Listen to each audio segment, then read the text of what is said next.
ఈరోజు మనం కాసాక పప్పు అండి. ఇదండి కాసాక అండి. ఇది చాలా బాగుంటుందండి పప్పు. ఈ ఆకు కోసి మనం పప్పు చేస్తాం. మేము ఇక్కడ కొంచెం చెట్లు వేసాం కదండి, ఆ చెట్లలో మొలిచింది ఇది. ఇదండి చాలా బాగుంటుంది ఈ ఆకు, చాలా మంచిది కూడా ఆరోగ్యానికి. ఇదండి చిన్న పూలు ఉంటాయి చూడండి, అక్కడంతా మొలిచింది. అక్కడ చూడండి, అక్కడ. ఈరోజు ఈ ఆకుతో మనం పప్పు చేసుకుంటాం.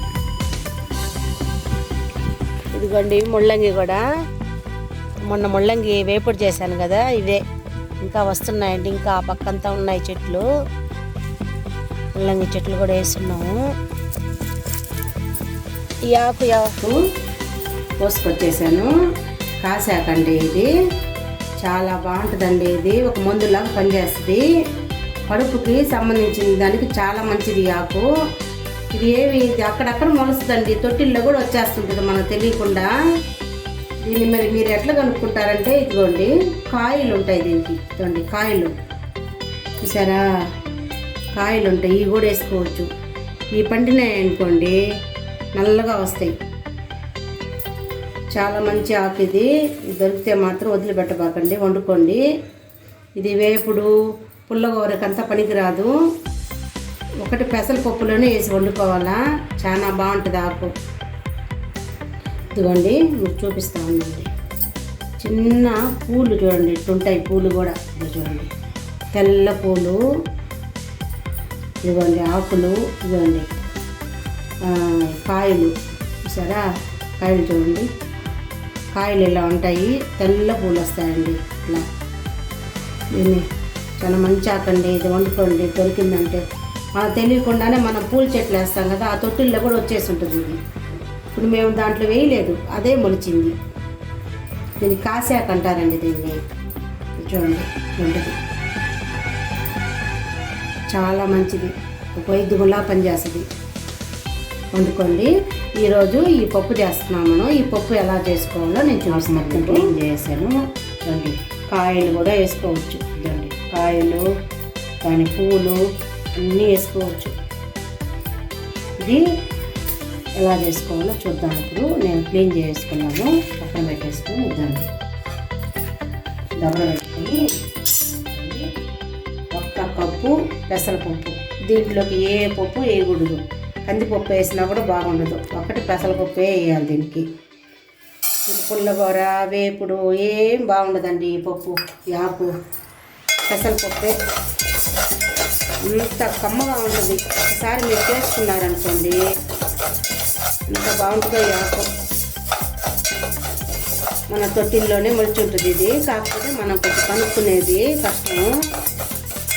ఇంట్లో పెద్దవాళ్ళు వాళ్ళు ఉంటే వాళ్ళకి తెలుస్తుంది. ఆకు కానీ దొరికితే వదిలిపెట్టుకోండి, చాలా మంచిదండి ఇది. ఆకు ఎర్రగా వేయించుకుని ఏం వేయకుండా ఇలాగా పెసరపప్పు కొంచెం బాగా ఎర్రగా వేగించుకోండి, మాడకుండా వేగించుకోండి. ఇంకా వేగిపోయిందండి ఇది. దీన్ని కడిగేసుకుంటాను, ఇంకా దించేస్తున్నాను అండి. పప్పు కడిగి నీళ్ళు పోసి పెట్టేసాను. చూడండి ఎంత జాగ్రత్తగా వేయించినా కూడా అక్కడక్కడ ఒక పప్పు మాడుంది, ఎర్రగా వేగిపోయింది. జాగ్రత్తగా వేగించుకోండి పెసరపప్పు. ఇది కొంచెం ఒక ఉడకాలండి. ఇది చూడండి ఉడకలేదు, ఆకు పప్పు ఒక పొంగు వచ్చింది అంతే. ఈ ఆకు తొందరగా ఉడకదండి, ఇది పప్పుతోటి పెట్టేసేయాల. ఒక పొంగు వచ్చిందంటూ పెట్టేయండి, పప్పుతోటి ఆకు కూడా ఉడకాల. ఇది తొందరగా ఉడకదు ఈ ఆకు.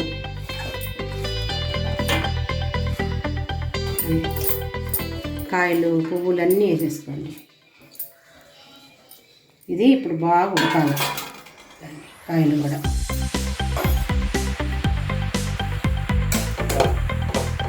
చూడండి పప్పు ఉడకనే లేదు, పప్పు చూడండి పప్పుగానే ఉంది, ఉడకాలి బాగా. ఎందుకంటే ఆకు తొందరగా ఉడకదండి ఇది. కుక్కర్లో మాత్రం వేయబాకండి, కుక్కర్లో వేసారంటే అస్సలు బాగుండదు. ఎందుకంటే పెసరపప్పు బందరగా వచ్చేస్తుంది, పప్పు బాగుండదండి రుచిగా.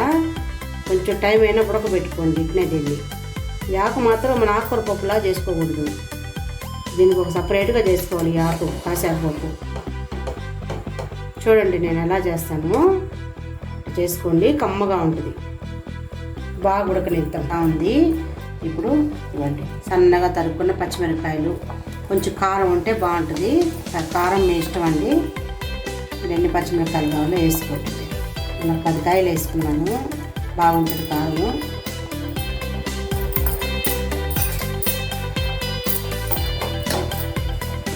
కొంచెం ఎర్రగడ్డ,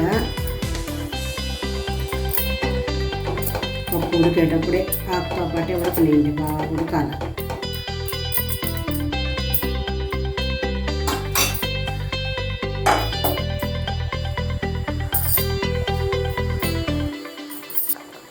కొంచెం పసుపు,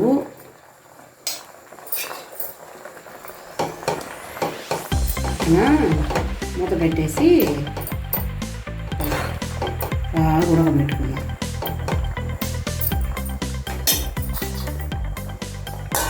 సిమ్లో పెట్టేస్తే ఉడికిందండి. చూడండి పెసరపప్పు బాగా చూడండి పూసిపోయింది, బాగా పువ్వులాగా చూడండి, చివుడిపోలేదు.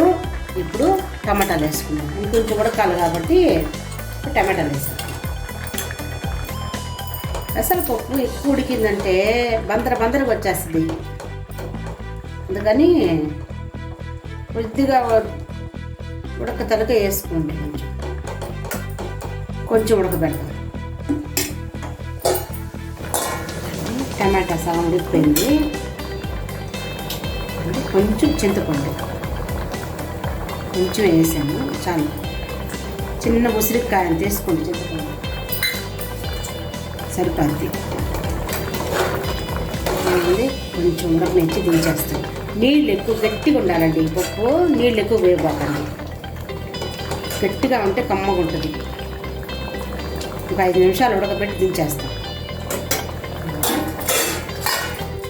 బాగా ఉడికిపోయింది చూడండి, ఆకు పప్పు టమాటాలు ఆకు కూడా బాగా ఉడికిపోయింది. బాగా దించేద్దాం, చాలు. నీళ్ళు ఎక్కువ లేకుండా చూసుకోండి, కొంచెం గుప్తంగా ఉండేటట్టు చూసుకోండి. దించేద్దాం, దించేస్తాం. ఇప్పుడే దించానండి. వేసుకొని సరిపడా ఉప్పు, ఎంత ఉప్పు కావాలి వేసుకొని వేడి మీదే ఎనిపేసేయాలి. మళ్ళీ ఆకు చల్లారిందంటే మళ్ళీ గట్టిగా అయిపోతుంది, వేడి మీదే ఎనిపేసేయండి.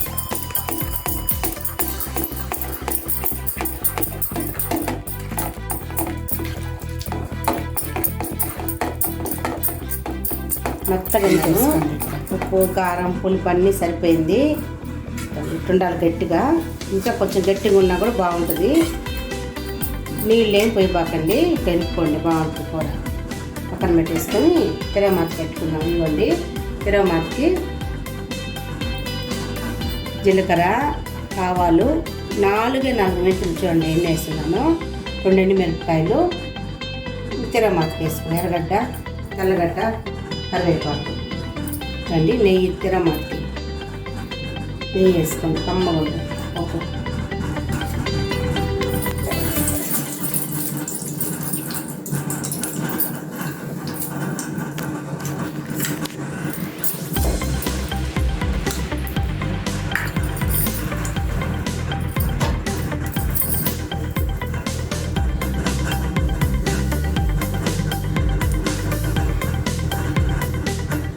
అదింది. ఎండుమిరపకాయలు,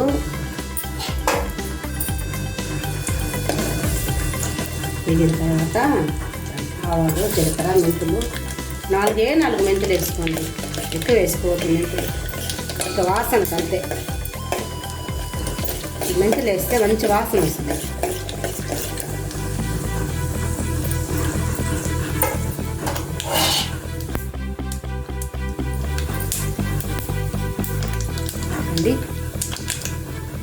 తెల్లగడ్డ, ఒక గడ్డ వేసుకోండి, తెల్లగడ్డ నల్లగొట్టి వేసుకున్నాను. ఇది ఒక ఎర్రగడ్డ,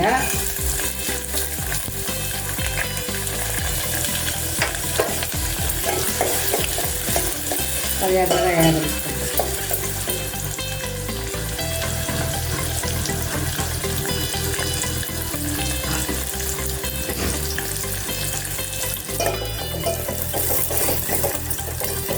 మనకు బాగా ఎర్రగా వేయించుకుంటే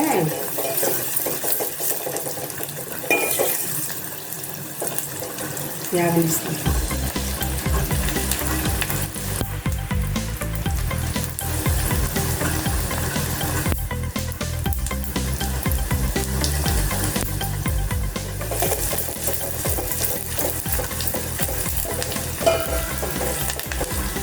జీలకర్ర వేసుకోండి,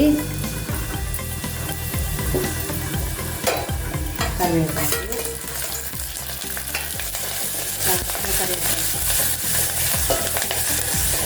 గమగమని వస్తుంది వాసన. నెయ్యి పోపు కదా వచ్చి వేగిపోయింది. ఈ పప్పు దీంట్లో వస్తుంది.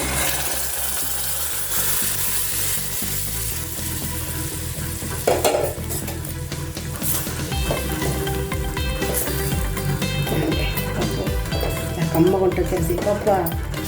ఆకుకూర పప్పు కంటే మామూలు తోటాకు చిర్రాకు పప్పు కంటే బాగుంటుంది కాసాకు పప్పు. ఈ ఆకులన్నీ చాలా మంచి అండి. ఇవి చేసుకోండి మీరు కూడా. కొంచెం ఉడకనిస్తాము. కొంచెం ఉడికితే సరిపోద్ది, అవసరం లేదు. ఓకే, సగపడితే చాలు. స్టవ్ కట్టేస్తామండి. రండి పప్పు అండి, కమ్మని కాసాకు పప్పు చేసుకోండి మీరు కూడా. మీ ఇంట్లో పూల చెట్టుల్లోనే మొలుచుంటుంది అది. నేను చూపించాను కదండి కాయలు పూలు ఎలా ఉంటాయని. మీకు కానీ తెలిస్తే చేసుకోండి. కమ్మగుంటుంది పప్పు. నా వంట మీకు నచ్చినట్లయితే నా ఛానల్ సబ్స్క్రైబ్ చేసుకోండి, అందరికీ షేర్ చేయండి. కమ్మని కాసాకు పప్పు. ఇది పుల్లగూర తాలింపు ఎందుకు పనికిరాదండి. కందిపప్పు కూడా బాగుండదు, పెసరపప్పు వేసి చేసుకోవాలి. కమ్మగుంటుంది.